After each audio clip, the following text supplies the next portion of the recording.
what to be hot and what to be cold. But every time you go into a Tudor's, you can refill this for the price of a small coffee or an iced tea. That's how much it costs. Every time you go in, you just go like, I want it filled, and I get to pay the price of a small coffee. That's a deal. It is. Check it out. Tudor's Biscuits, stainless steel camo. And this weekend, I would imagine a lot of people on their way up are going to check out the South's best biscuit. It was voted on upon 32 different brands in the competition, and Tudor's won it. The Tudor's Mountaineer. Crush a couple of those on Saturday, and you will feel absolutely delightful. When you're driving up, getting refueled while going 70 miles an hour.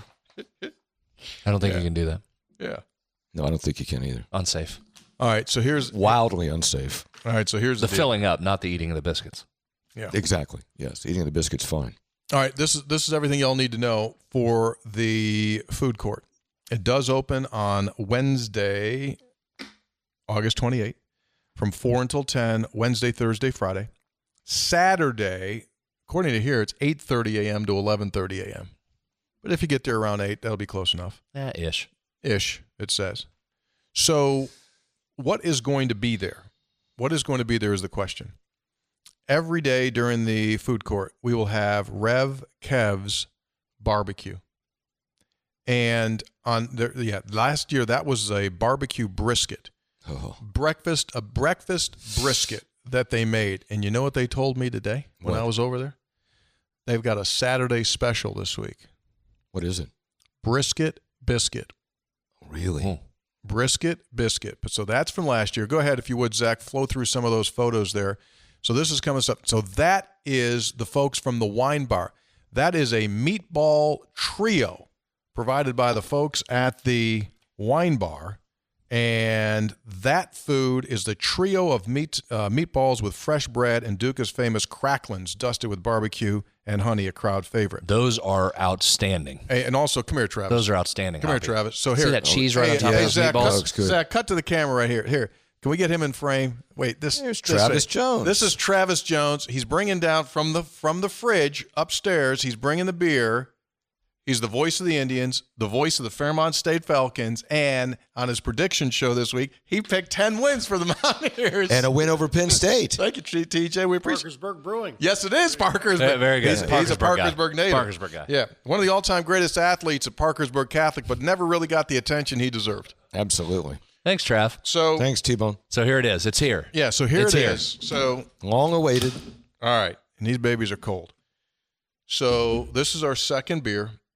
And if, Zach, you got any pictures of the cans and that kind of stuff, it might be easier to show it that way.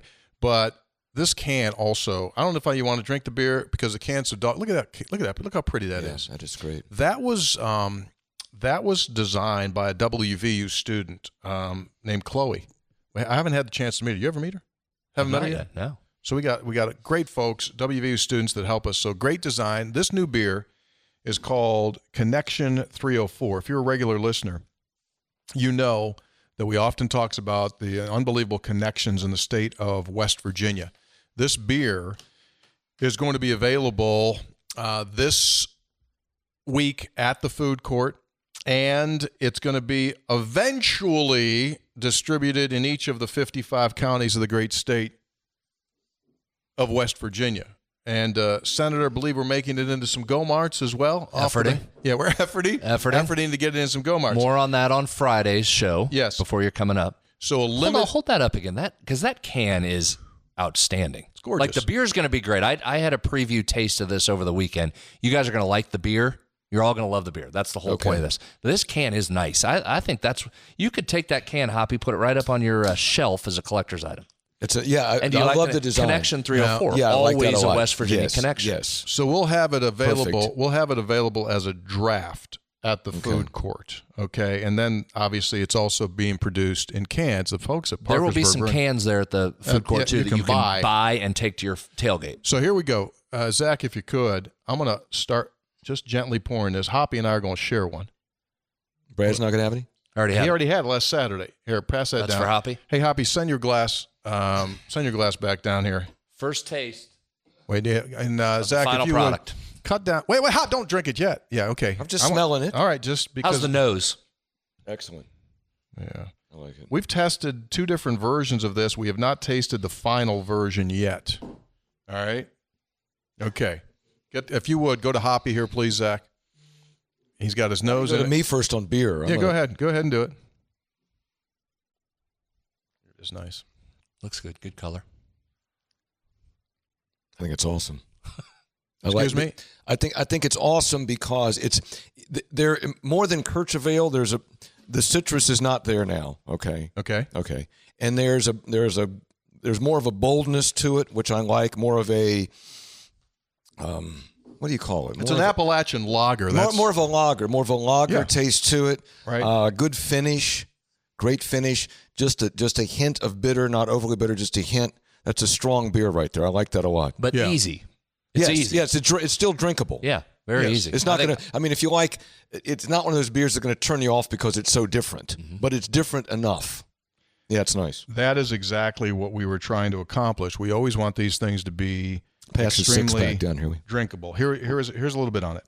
This beer features a harmonious blend of American and European malts, expertly paired with a generous helping of Cascade, Citra, and Mosaic hops, creating a crisp, crushable brew. Gentle hints of citrus and tropical fruits, complemented by a whisper of earthy undertones. It is a responsible 5.0 alcohol content.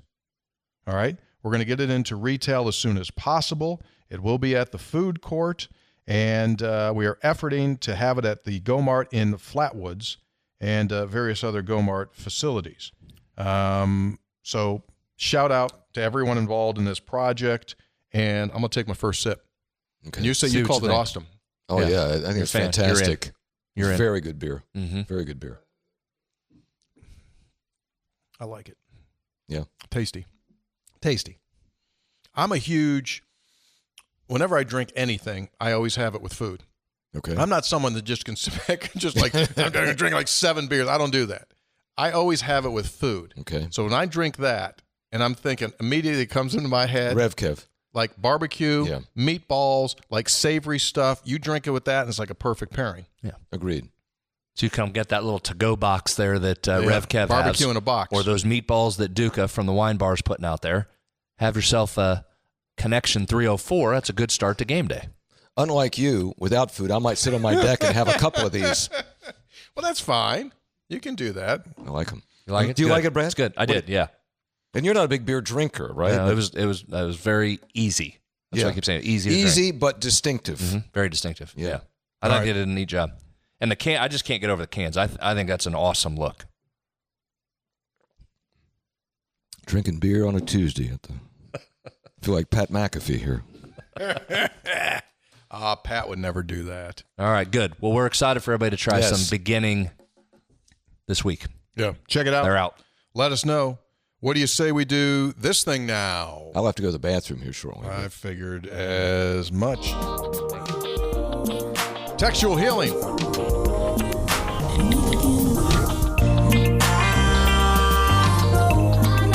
By the way, did you say the Brownie House is going to be there too? There's desserts. I'm going to. Brownie House from... That's in Beechhurst Avenue in the Seneca Center. Yeah. Oh, that place is awesome. That place is great. Oh, yeah. I've been there. They're going to have treats there. Oh, good. Yeah, they'll have treats. Textual Healing is brought to us by episode800.com. Check it out. And all of our gear, our coffee. No beer. Can't do the beer on the internets, but everything else often that you see us wear or we drink as far as the coffee goes. So Mountaineer Roasting is going to be there. Mm-hmm. And as you said, the folks from the Brownie House, they're going to have Brownie Bite tailgate trays. Perfect for tailgates. They'll sell up to 16 to 48 bites per tray. Easy to transport. They'll also offer individually wrapped brownies, brownie edges, cookies. Plus game day grind from Mountaineer Roasting with available to purchase by the bag all week, but also hot to go boxes on Saturday. Take back. Oh, he's doing boxes of coffee. You can bring them your tailgate. Right. So both of those, like that. So that's what we're trying to do here. That you can grab a 6-pack of beer to go. You can grab Rev Kev's pans. We talk about the pans. You can pre-order the pans. They all gone. Yeah, well, here's what happened with the pans. I told you on Monday's show, you could get a pan for a tailgate, 8 pounds of brisket sliced, 2 pounds of chicken, 2 pounds of pork, and we had 50 gone. They're already gone. Sold out. Already gone. Okay. Jeez. Now they're ready for next week. Albany. You can pre-order if you're coming to the Albany game. If you're coming to any game this year, you can pre-order, pick them up on Fridays or Saturdays. But the 50 for this week. So when you go this week, you could buy pulled pork, you can buy chicken, you can buy brisket, but you can't get the pan. But you can walk up and buy that stuff buy whatever right there. you want. You get take it with you. You can buy a 6-pack of beer. You can take it. You can take the brownie bite trays. You can take the coffee. It's all of it. If you want to stop by, we'd love to see you. Say hi. But if you can't, just stop by, grab your stuff, head right over to the tailgate.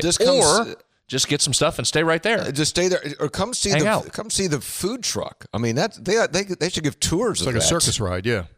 Also, shout out to Smooth Ambler. They gave us bourbon barrels that we're going to use as tables. You just think on the table.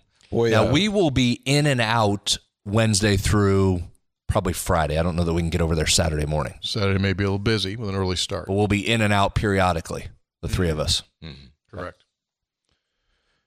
Textual healing now. 3 guys, 2 questions. Is this upcoming Penn State game one of the top 3 at home since the stadium opened in 1980? I got to think. So number 1, Ohio State's way up there. Probably a Virginia Tech game is up there somewhere.